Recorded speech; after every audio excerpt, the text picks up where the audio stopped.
Over the years, many cultures have had different signs and symbols of peace.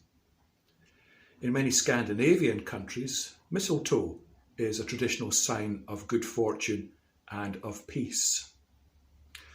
It's come into our culture at Christmas time, hanging up a bough of mistletoe and a kiss under the mistletoe. But for many Scandinavians, it's seen more as a symbol of peace.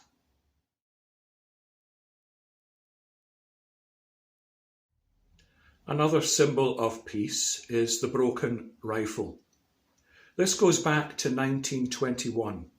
It was adopted by War Resisters International, a coalition of groups from across Europe who longed for a time of peace, who felt that they should be doing all they could to ensure another war didn't break out.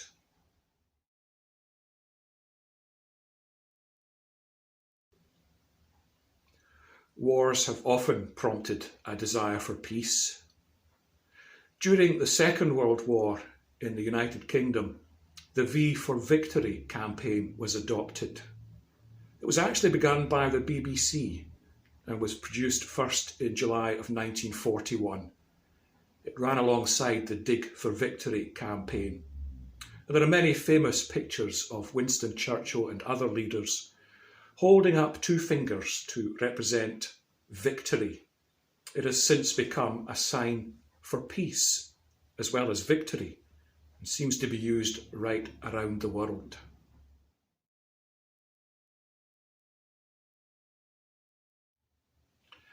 In other countries, different signs for peace have been adopted, also prompted by war. One of the best known in Japan is the paper crane. There's an old tradition in Japan that if you make 1,000 paper cranes, you can have a wish fulfilled, a dream come true. During Second World War, towards the end, 2 atomic bombs were dropped over Japan. In one of those, at Hiroshima, a young Japanese girl, Sadako Sasaki, was caught up in the explosion. As she recovered from irradiation afterwards, she set to make 1,000 paper cranes. Because of her injuries through radiation, she died in 1955. But the idea of making the paper crane and her wish for peace caught on. There's a statue of her now at Hiroshima, and it is always decorated by paper cranes.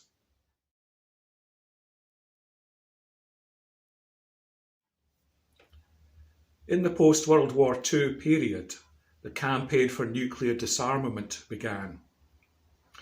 At one of their marches in the 1950s, a designer, Gerald Holtham, decided to create a symbol that would speak of peace. The upside-down trident in a circle. He designed this against a rainbow background, and that CND symbol has also crossed the world as a symbol, a sign of peace.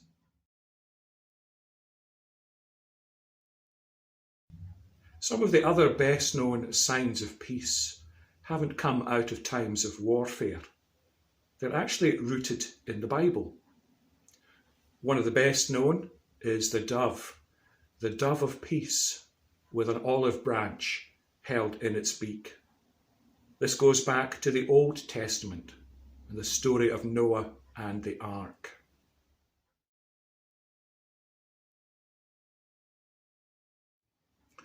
But most recognisable of all is the symbol of peace that we associate with Easter.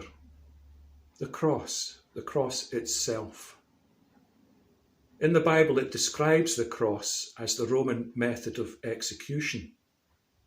It was very much a sign of brutality.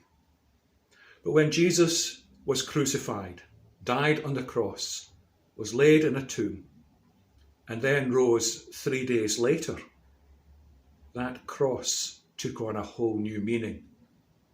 It became a sign and symbol of hope, and it still is. a sign and symbol of victory over death. It has become the sign of peace, peace between God and humanity.